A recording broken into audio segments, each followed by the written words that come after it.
بزرگوں اور دوستوں،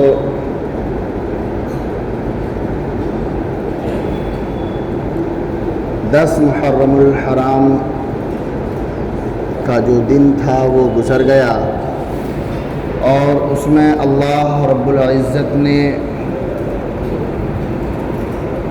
ہم لوگوں کو روزہ رکھنے کی توفیق عطا فرمائی۔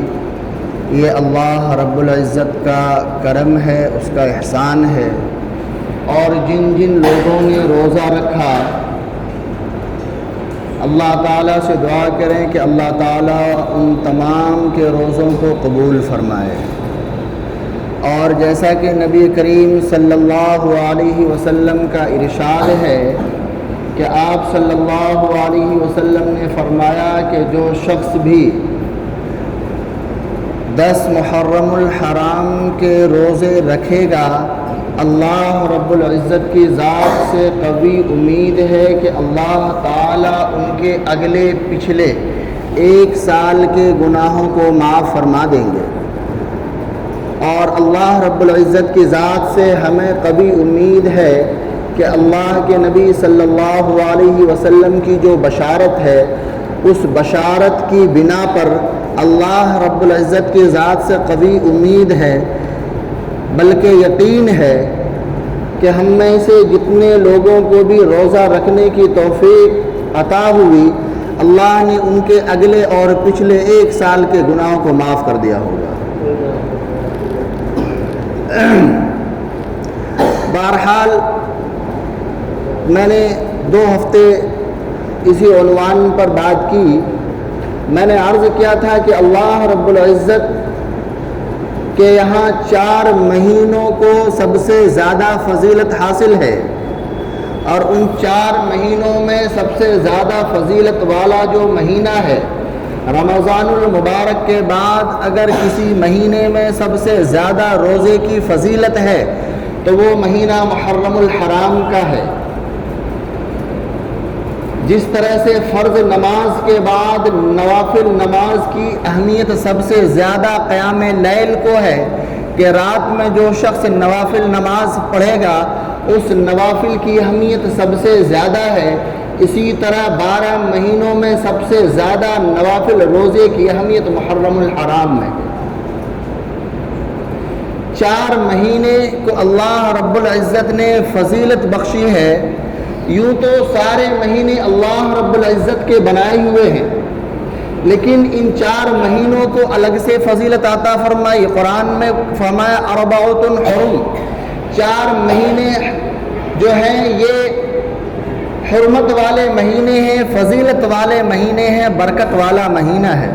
اور ان 4 مہینوں میں بھی اللہ کے نبی صلی اللہ علیہ وسلم نے محرم الحرام کے تعلق سے فرمایا کہ یہ محرم کا جو مہینہ ہے یہ اللہ کا مہینہ ہے۔ اس مہینے کو شہر اللہ بتایا۔ اچھا، میں آپ کو یہ بھی بتلا دوں کہ یہ جو 4 مہینے ہیں یہ 4 مہینے کون سے ہیں؟ یہ بالترتیب 4 مہینے نہیں ہیں۔ ذی قعدہ، ذی الحجہ، محرم اور رجب، یہ اس طرح سے 4 مہینے ہیں۔ ہم میں سے بہتوں کو اس کا علم بھی نہیں ہے۔ تو بہرحال سارے مہینے، سارے دن، سارے ایام یہ تو اللہ رب العزت کا ہی بنایا ہوا ہے، لیکن اللہ جسے چاہے فضیلت عطا کر دے، جسے چاہے خصوصیت عطا کر دے۔ آپ اس بات کو اس طرح سے سمجھیں کہ جتنے بھی مساجد ہیں، جتنی بھی مساجد ہے پوری دنیا میں، یہ سب کے سب کون ہیں بھائی؟ یہ سارا کا سارا اللہ کا گھر تو ہے، سب گھر ہے نا اللہ کا، لیکن ان سارے گھروں میں جو سب سے زیادہ فضیلت کسی کو حاصل ہے وہ کس گھر کو حاصل ہے؟ کون سا گھر ہے؟ وہ ہے مسجد حرام۔ مسجد حرام کو سب سے زیادہ فضیلت حاصل ہے، اور مسجد حرام کے بعد اگر سب سے زیادہ کسی مسجد کو فضیلت حاصل ہے تو وہ مسجد ہے مسجد نبوی، اور اس کے بعد اگر کوئی کسی کو سب سے زیادہ فضیلت حاصل ہے تو وہ مسجد اقصی ہے۔ تو یوں تو ساری مساجد اللہ کا گھر، یوں تو ساری زمین اللہ کی بنائی ہوئی ہے، لیکن اللہ کی مرضی وہ جسے چاہے فضیلت عطا کر دے، جسے چاہے محرمات میں داخل کر دے، جسے چاہے بابرکت بنا دے۔ اس پر کوئی سوال نہیں کر سکتا، اس سے کوئی پوچھ نہیں سکتا کہ اللہ تو نے اسے کیوں فضیلت عطا کی۔ اس کی مرضی ہے وہ جسے چاہے عطا کر دے، اور جتنا چاہے عطا کر دے، بغیر مانگے عطا کر دے۔ اس کی مرضی ہے وہ جو چاہے دے دے۔ وہ جس مہینے کو چاہے بابرکت بنا دے، وہ جس مہینے کو چاہے فضیلت والا بنا دے، وہ جس شخص کو چاہے مقرب کر لے، وہ جس شخص کو چاہے دولت عطا کر دے، اور جسے چاہے کچھ نہ دے۔ اس سے کوئی پوچھ نہیں سکتا، اس سے کوئی سوال نہیں کر سکتا۔ ہمارا کام کیا ہے؟ ہمیں کیا ذمہ داری عطا کی گئی؟ ہم سے کیا کہا گیا؟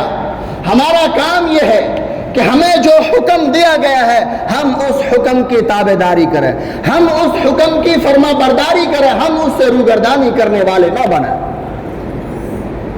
ہمیں اس بات کا اختیار نہیں دیا گیا کہ ہم کسی بات میں چوں چلا کریں، اس میں سوال اور جواب کریں، اس میں فائدہ نفع اور نقصان تلاش کریں۔ ہمیں اس کا مکلف نہیں بنایا گیا۔ ہمیں حکم دیا گیا کہ جو کہا جا رہا ہے اسے سنو، جو کہا جا رہا ہے وہ کرو، جو حکم دیا جا رہا ہے اسے مانو۔ تو بہرحال یہ محرم الحرام کا مہینہ اب بھی باقی ہے۔ اگر نوافل روزے کسی کو رکھنے ہو تو وہ اس مہینے میں رکھے، اگر کسی کے روزے قضا ہو گئے ہوں، چھوٹ گئے ہوں، تو وہ اس مہینے میں پورا کرے۔ یہ مہینہ برکت والا مہینہ ہے، فضیلت والا مہینہ ہے۔ یہ مہینہ غم و غموں کا مہینہ نہیں ہے، یہ مہینہ سوگ منانے کا نہیں ہے، جیسا کہ ہمارے ہاں رواج پا چکا ہے کہ اس مہینے میں لوگ شادی نہیں کرتے، کہتے نہیں یہ تو غم کا مہینہ۔ بھائی غم کے مہینے میں شادی کیسی؟ کس نے کہا غم کا مہینہ ہے؟ میرا رب تو کہہ رہا ہے کہ یہ تو بابرکت مہینہ ہے، یہ تو حرمت والا مہینہ ہے، یہ تو فضیلت والا مہینہ ہے۔ جس مہینے کو رب کہے کہ فضیلت والا مہینہ اور تم کہو کہ یہ غم کا مہینہ ہے، تو ذرا بتاؤ تم بات کس کی مانتے ہو؟ تم کس کی سنتے ہو؟ تم اس رب کی تو نہیں سنتے، اس رب کے کہنے پر تو نہیں چلتے، تم نے کسی اور کو رب تو نہیں بنا لیا، تم نے کسی اور کی فرما برداری تو قبول نہیں کر لی، تم نے کسی اور کو خدا تسلیم تو نہیں کر لیا، کیونکہ اس خدا کا حکم تو یہ ہے کہ یہ مہینہ غم کا نہیں ہے، یہ مہینہ تو برکت والا مہینہ ہے۔ اچھا ذرا یہ تو بتاؤ،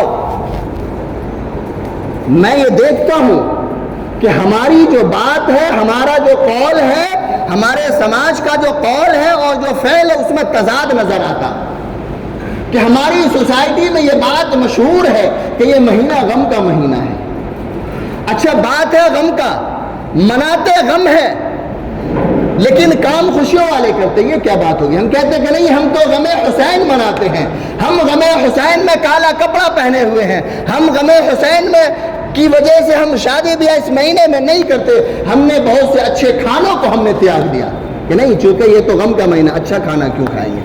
تو پھر ذرا مجھے بتاؤ، اگر واقعی حضرت حسین رضی اللہ تعالیٰ عنہ اور حضرت حسن رضی اللہ تعالیٰ عنہ کا غم ہے، نواسۂ رسول کا اگر واقعی غم ہے، اگر ان کی شہادت کا غم ہے، تو مجھے بتاؤ کون ایسا شخص ہے، کون آدمی ہے دنیا میں، بتاؤ کون ہے وہ شخص ہے، وہ کون بدبخت انسان ہے جو کسی کا غم منائے، کسی کی شہادت کا غم ہو اور وہ ڈھول بجائے، اس میں پوپی بجائے اور اس میں وہ ڈانس کرے؟ بتاؤ وہ کون سی قوم ہے؟ تمہارا باپ اگر مر جائے گا تو کیا اس باپ کے مرنے پر تم تعزیہ نکالو گے؟ اس میں ڈھول تاشے بجاؤ گے؟ اس میں شراب پی کر ڈانس کرو گے؟ روڈ پر آتنک مچاؤ گے؟ ہردم بازی کرو گے؟ بتاؤ ذرا، اگر واقعی اس کا نام غم ہے تو آج سے طے کرو کہ جب میرے خاندان میں، ہمارے رشتہ دار میں کسی کی موت ہوگی تو میں اس دن ڈھول اور تاشے بجاؤں گا، میں اس دن جلوس نکالوں گا۔ آج طے کرو پھر، اور اگر نہیں نکال سکتے اور یقیناً نہیں نکال سکتے تو پھر توبہ کرو، تو پھر توبہ کرو اور سچی پکی توبہ کرو۔